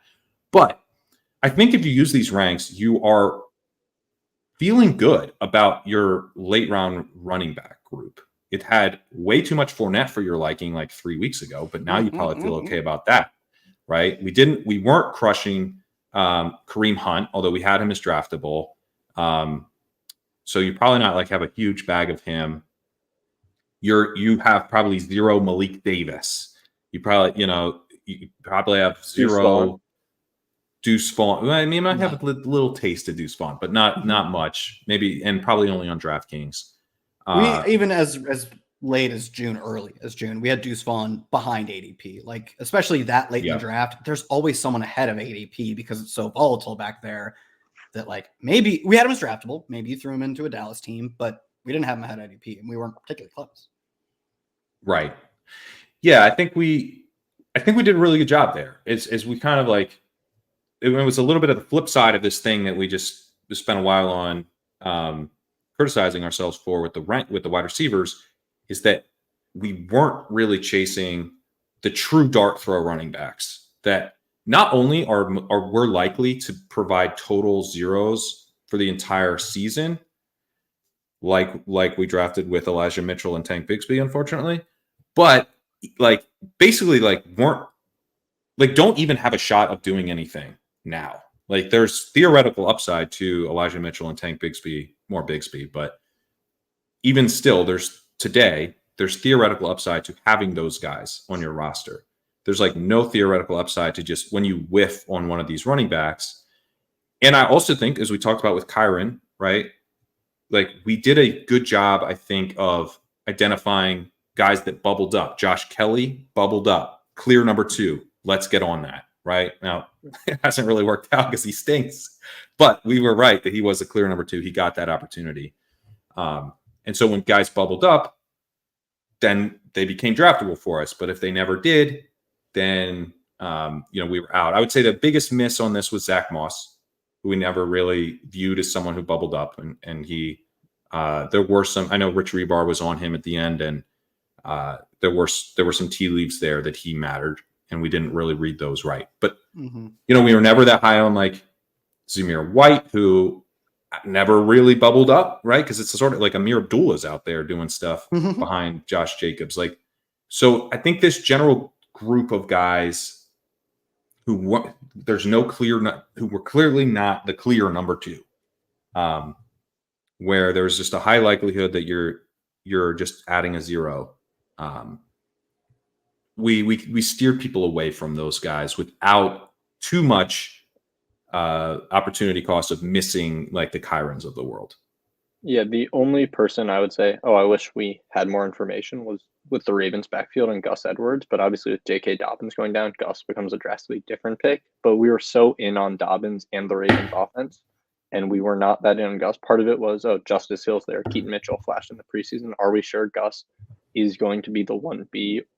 Or would Gus's role meaningfully increase were Dobbins to go down? The answer was yes, enough to the point where we should have been at least closer, if not overweight, on him. I think we played Gus well, actually.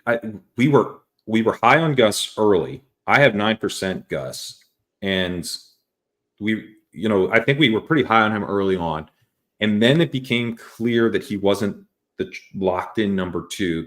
Justice Hill was making noise, and was at one point, post Dobbins, like kind of in a 50-50 spot with Gus. Gus got his run, but now, maybe it's Mitchell. And so I think it was right to low, especially having been ahead on him early on. Then we get the reports that this situation is murkier than we thought. I think we played Gus pretty well. Yeah, I forgot we were ahead on Gus in the summer at any point. But yeah, I just checked June like 3rd or whatever to June 30th. We were ahead the entire month.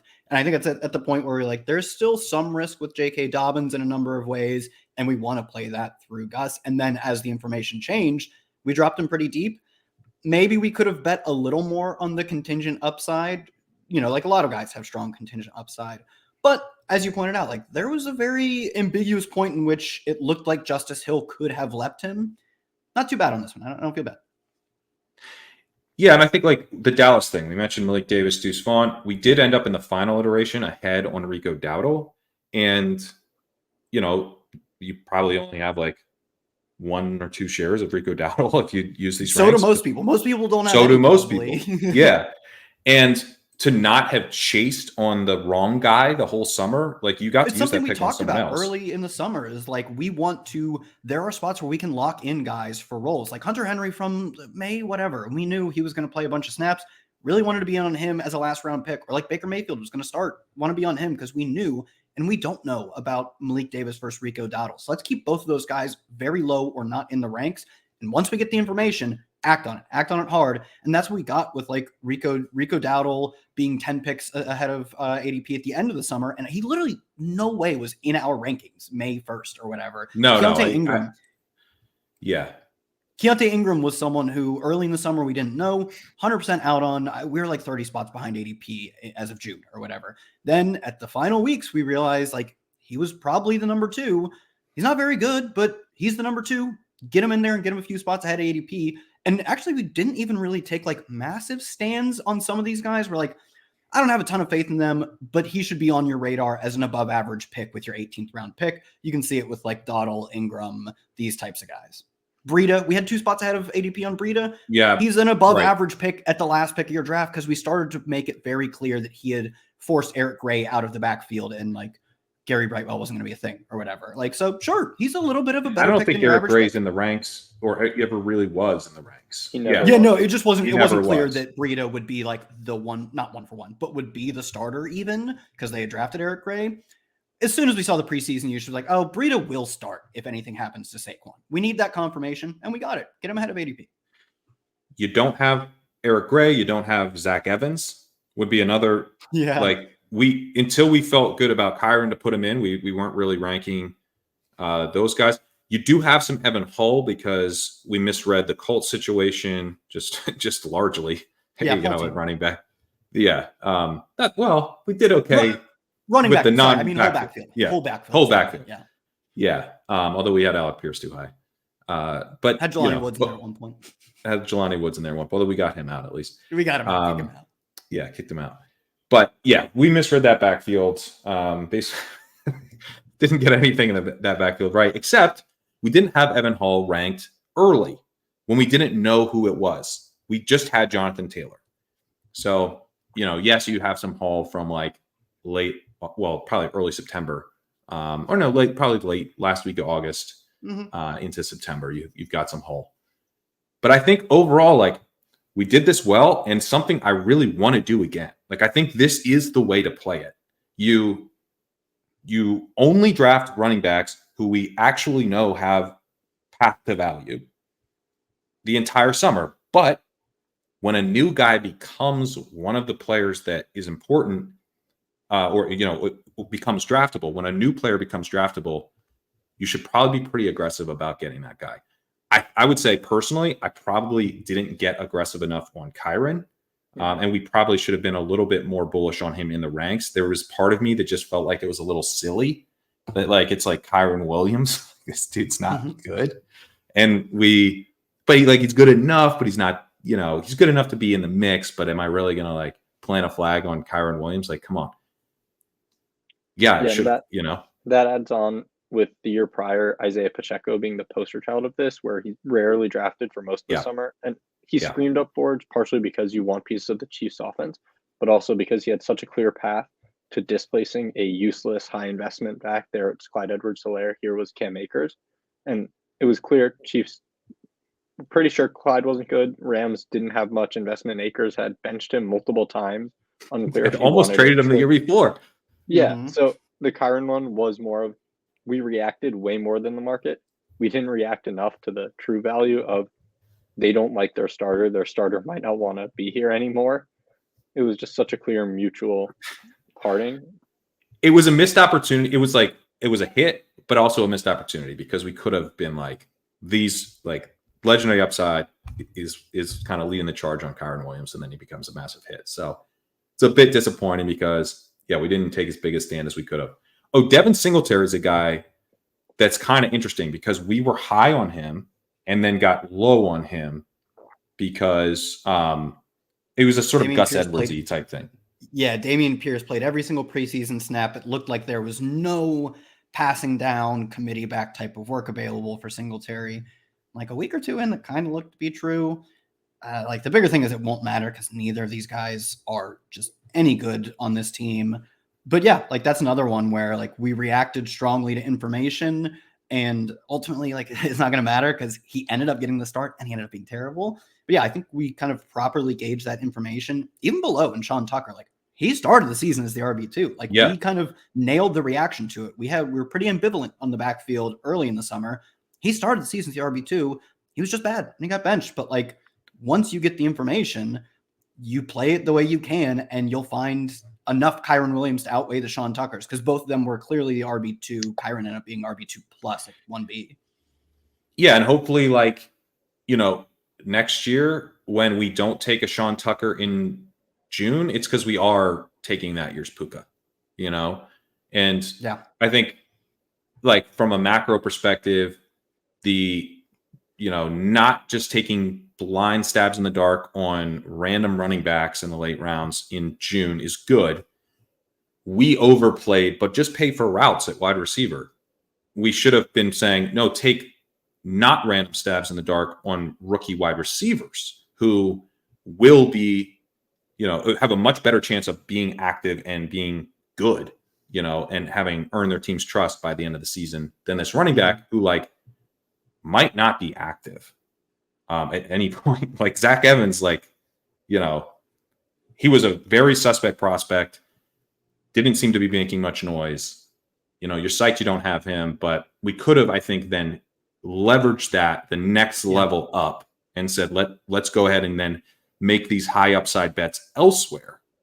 And instead we made, I think, overly conservative bets with some of the, not entirely, we were high on Downs and Wilson and some of these other rookies, but we definitely played it too conservatively. And, I kind of made a joke out of drafting Robert Woods, and that's like, again, like not the worst way to play it, but certainly wasn't the best way.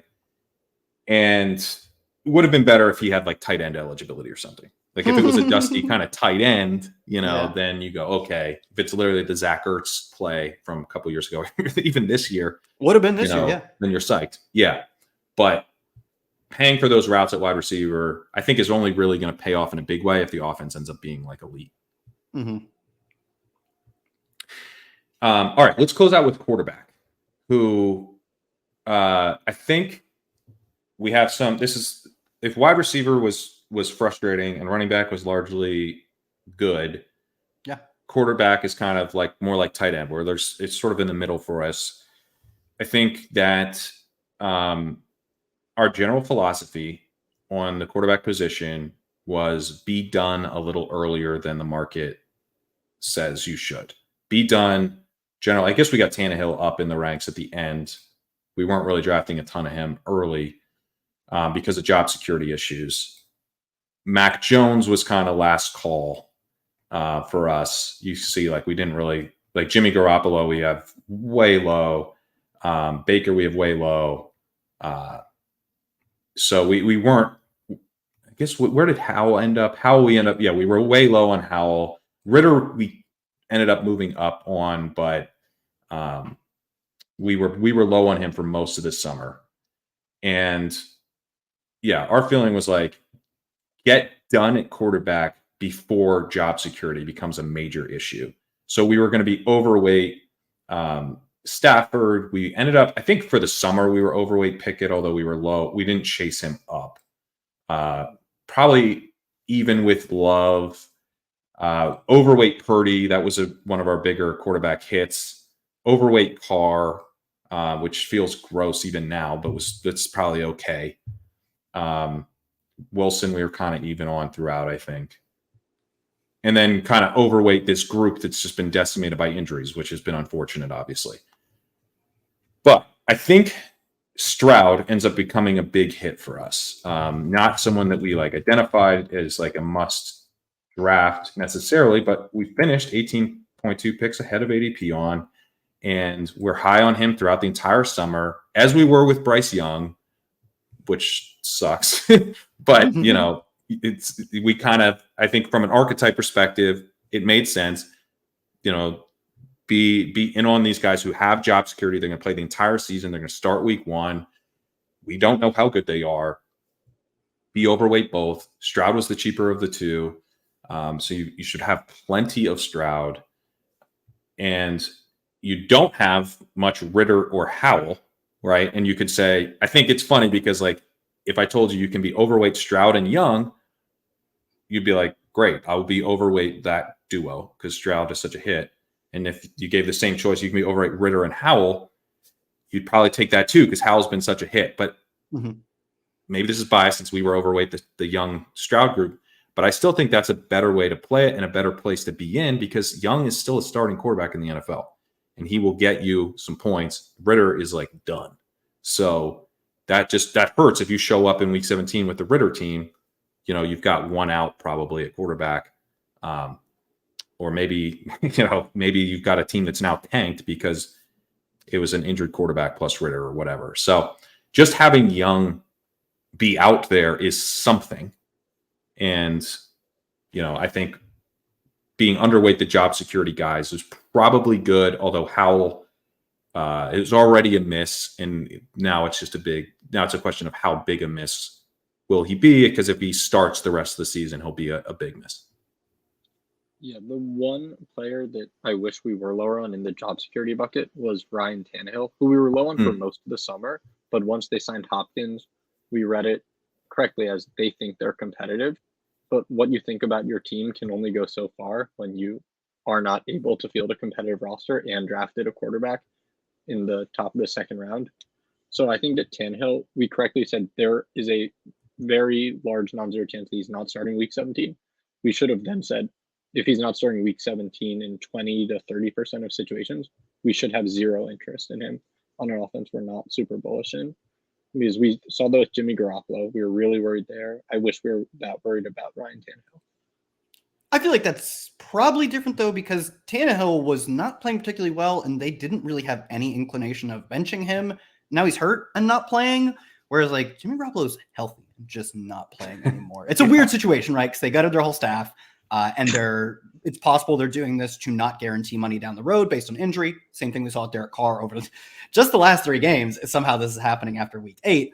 But there were not a ton of signs other than Tannehill being bad, not terrible. He's not playing awful, just not doing anything really. There were no signs that they were going to bench Tannehill. This to me strikes me. I mean, they literally benched as in put Malik Willis ahead of Will Levis on the depth chart. Malik Willis is terrible. He can't play football, and they still kept him ahead of Will Levis. I'd be surprised. I still think there was a chance, obviously, they benched Ryan Tannehill at some point, but I don't think we saw that outcome happen where we literally did see the Desmond Ridder benching. Like, sure, he got a concussion check. They didn't put him back in. They benched him the next game. Jimmy Garoppolo had like the back and the concussion, whatever. But again, they benched him. This is just straight up benching. There was an injury that happened around the same time. Tannehill's not quite the same, though I do think it could have happened. Yeah, just quickly to add on, I think with Tannehill, the thought was if he was going to be benched, it was because they would be eliminated from playoff contention before weeks 15 through 17, especially week 17. And even if was likely takes back from Levis, that's what I was saying was likely. And obviously it hit in a different way, but I think process-wise, we should have been low on Tannehill because of that benching risk, not just because he was benched because he hurt his ankle and Will Levis came in. I have 3% Tannehill, and yeah, I wish it was 0, but you know, I don't think we probably should have been a little bit more aggressive on him, like treated him like Jimmy. I agree, but I don't think he was like a miss. Like we faded him throughout the summer. And we got to be well underweight. 6 picks ahead of ADP at the end. And when you're at pick 200, the guys we have around him that are ahead of ADP are 20 picks, 20 picks, 18 picks, 18 picks, 15 picks, 15 picks. Like, even in the end of the draft, if you're looking at the rankings, you're saying I have probably some guys who I'm way ahead of ADP on, if I need a quarterback, technically he is the most ahead of ADP, but being 5 picks ahead of ADP at the end of draft, it doesn't move the needle a ton, right? Because we have so many guys that are 20 picks ahead of ADP. So we've got marginally ahead of him at the end. Mm-hmm. Let's talk Howell, because he's such an interesting kind of hindsight case where I feel like almost every concern that I had about him has come to be. Like, he takes sacks so bad, and that was I think a very underrated part of his profile that people weren't really factoring in how much this guy took sacks in college. People would kind of do the opposite arguments, like, well, you don't realize how much of a rusher he is because, in college, the sack yardage counts against you. So once you subtract buckets and buckets and buckets full of sacks, all of a sudden he looks like a runner. It's like, well, why do you think about that you're subtracting all those sacks? That might be a concern. So, and I think Howell is ultimately like not very good as like a actual NFL quarterback, but he's a very fun, bad quarterback. And in my high stakes stuff, I was like, I would always kind of do like before our draft, like, hey guys, I'm fine with Howell here because we can cut him. And I think he'll be kind of a fun quarterback who gets benched. And, guys, he still might be. Like, that's the kind of crazy thing. He still might be the fun quarterback who gets benched, given that they kind of pulled out some of these wins and he's looked competitive.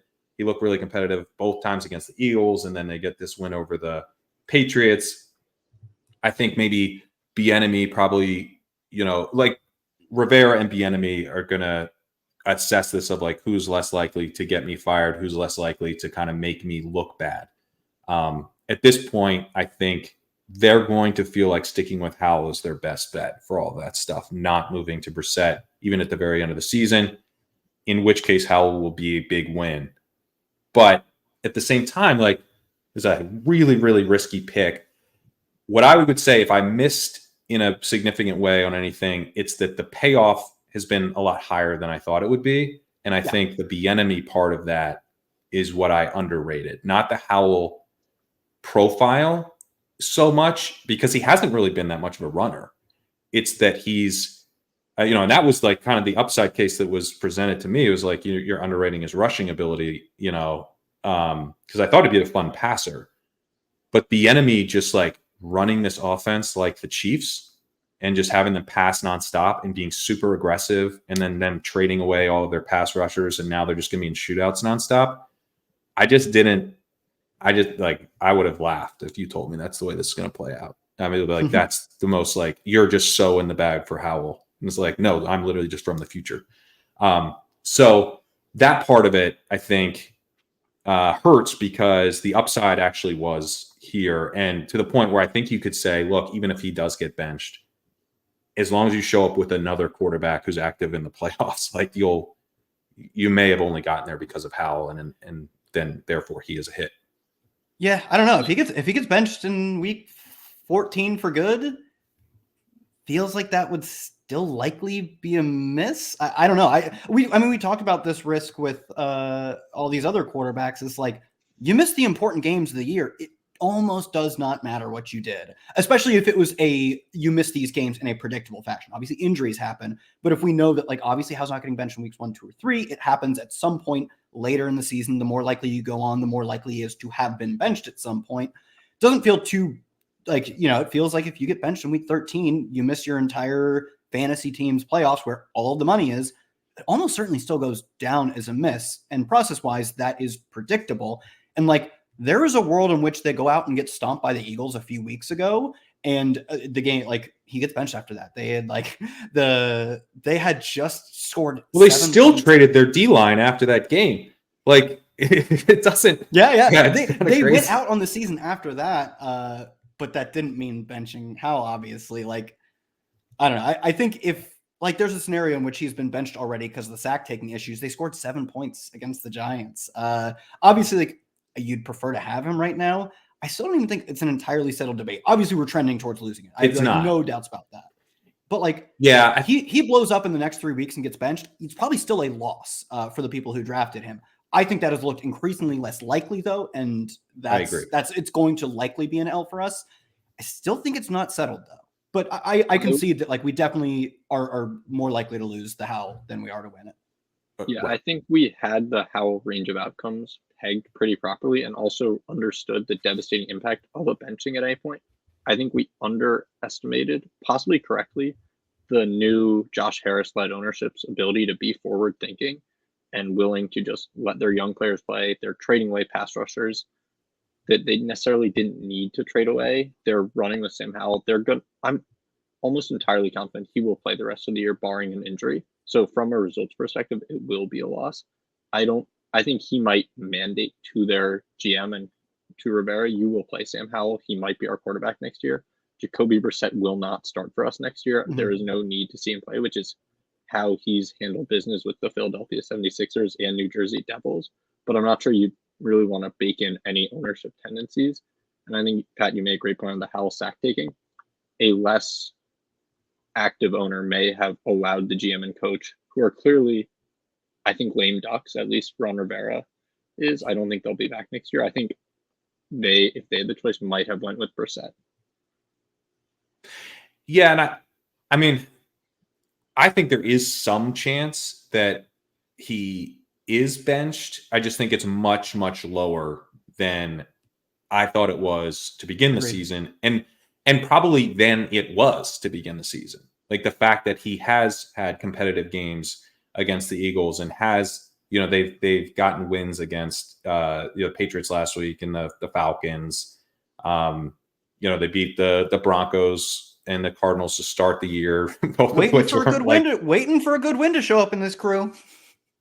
I know, no, of course, but like there's a world in which they lose their first. Yeah, he's good enough to beat bad. He's good enough to beat bad teams, or at least stay competitive with them. Where like there's a world in which good enough to stay competitive with bad teams. Yeah, but he's also, you know, he's won 1-score games against the Cardinals, the Broncos, the Patriots, and the Falcons. The Falcons was 8 points, so technically 1 score. So, you know, a couple of those games go the other way, and it could be different. The fact that he has won all of those, I think, has increased his chances of keeping the job. So, you know, but then you look at in week 11, he gets the Giants, then the Cowboys, then the Dolphins, then it's their bye. So it's possible. I still think pretty unlikely that he would. Yeah, I think the problem is they're getting a week 11 win. They're getting a week 11 win, and then that probably sustains him for another 2 losses. But like you said, like there are plenty of worlds in which the 1-score games slip differently and they bench him. Definitely, like, still probably want to have him though. I think you want to have him, especially at cost. He does. I think the one thing that we have going for us that maybe I don't think Howell's going to end up being like one of these guys where you're like, you just have to have him, because he gets the Jets in week 16 and the 49ers in week 17. So I don't know how much he's going to really contribute in the fantasy playoffs, but I just think he's going to go down as a really good advance rate player. And, you know, in the same way that these early round quarterbacks are probably going to go down as better picks than they really were. Now, Howell will I'm not really saying he's a better pick than he really was, but like he will benefit from the injuries to Richardson and Daniel Jones and Kirk. Like if you went more with the 3 quarterback build and one of them was Howell, those teams are just going to do better now because, you know, you didn't have those middle round quarterbacks, and it'll make the hit that Howell like legitimately is, and is, you know, is very likely to continue being. It'll just amplify that. So I think he's going to ultimately go down as a miss for us and a pretty big advance rate player. But it's just funny because I'm like, man, process wise, I'm not sure that I wouldn't make this type of bet again. Yeah, we could maybe adjust like what we thought the hit would look like in that, like, yeah, maybe they do play sort of like the Chiefs. Maybe they do end up being more likely to start their quarterback through thick and thin because of the ownership. But we're 25 picks behind ADP. Would it have gotten me within 5? No, it certainly wouldn't have. Maybe it gets me to 15 behind ADP and I increase how much I have them by 1 to 2%. I don't think I changed my bet drastically though, knowing what we've seen. His ADP one- also Go ahead. moved a ton late, if I'm remembering correctly. I feel like you Yeah, it did, it whiffed did. Ridder for most of the year. Yeah. And the one thing I would say, I was pretty vocal about this on Legendary Sickos, and like I have some Howell, and people would sometimes rib me when they're in drafts with me if they catch me drafting Howell, because he was like kind of a brand fade. But I was like, look, listen, if I'm going to draft Howell, it's going to be stacked. Like I'm going to have McLaurin, have Dotson. Like we didn't have him completely out of the draftable range once you stacked him up. And, so hopefully the Howell that you do have as a Legendary Upside subscriber is stacked, because we were in on like that idea. If you're going to be taking McLaurin and Dotson, who we were ahead of on, and to me, that was not cognitive dissonance, because I think Jacoby Brissett is a totally competent quarterback and would have supported those guys too. So it's like, play it through those guys. And then, if you want to tack on Howell at the end, that's an option, but definitely not a target. Definitely don't build your teams with the idea that you'll get Sam Howell later. That part of it, I think, will go down as a miss. And again, a potentially big miss. Maybe we get, at this point, though, doesn't it feel like if he's not a hit, like we kind of got bailed out? Yeah. I think results-wise, yes. I feel a little more maybe on that, in that, like, yeah, I think we were generally not great on how we valued him, but like so much of our stuff was like, dude, if he gets benched, you lose. Like there's such an obvious loss condition that like you show up to week 15, 16, 17 with one quarterback, you're probably lose. You're probably like blocked in the final round by someone who like has that quarterback and a second quarterback who can beat you. So we were wrong on it, but like I still think like there's a very, very obvious way. It's becoming less probable by a lot. There's still a very obvious way in which you just take an L. Like, dude, you have a dead roster spot at a onesie position like that. Probably end up losing in the best ball championship. Right. And we did end up ahead on Ridder, but what did we have him? Do you have the June rankings that you mentioned, Kyle? Where is Ridder for us? Because we would. I have I was just coincidentally looking at end of May. Ridder, we were 20 spots behind ADP as of end of May, and I feel like that held through June. I'd have to check, but we were way behind Ridder in the middle of the summer. We were way behind, and I think that's the problem with making the bets on the quarterbacks without job security is that you're only taking 3 at most, and so it losing a guy really, really hurts, as we unfortunately are seeing with all of these injuries to the quarterback position. It's just like it just blows up awesome teams that really you crushed, and then you get hurt by the random quarterback injury. And so I think philosophically, it's just I don't want to like have people drafting really awesome teams, and then we were like, and if you really want to juice this thing up, then you take Desmond Ridder, and then if he hits, you're absolutely crushing. It's like, no, more likely than not, you're blowing up a really good team. And the Howell one is gonna, that's gonna be a missed opportunity. And again, I think dialing in that range of outcomes was probably the biggest miss, because like Ridder didn't have a ceiling. Like Ridder, he could get you there week to week with this, with some rushing and stuff. But like Arthur Smith's quarterback, like it's an okay fade, even if he plays, But Howell's passing ceiling was definitely, I didn't fully comprehend just how much passing volume he could ultimately end up having. Agreed. All right. I think that'll do it for this episode. Any other guys we should mention before we get out of here? I feel like we covered. Oh, can we give ourselves a little pat on the back for Chuba Hubbard? That's just, guys, let's close with something positive here. We talked about running back, and we talked about Kyren and some of the other guys that we got right. But Chuba took a starting job. He just took it. And he was free. And like I think also was one of the guys that, along with like Jerome Ford, was one of the hits of our philosophy of hammer the dudes who we know are the number 2. Yeah. We know this dude is the number 2. There was some Raheem Blackshear stuff, and we lowered Chuba a little bit, but then then there were reports that no, it is Chuba. He's the clear number 2. We came back up and we're aggressive again. I think we probably played that right. You don't want to tune out information on that stuff. But throughout the summer, we were really high on Chuba. We were super low on Sanders. And so, for all the faults, at least I'm like 15% Chuba. I don't know where I'm at on Sanders. I'm probably 1% Sanders. So sorry about Howell, but hey, at least we nailed that Carolina backfield for you.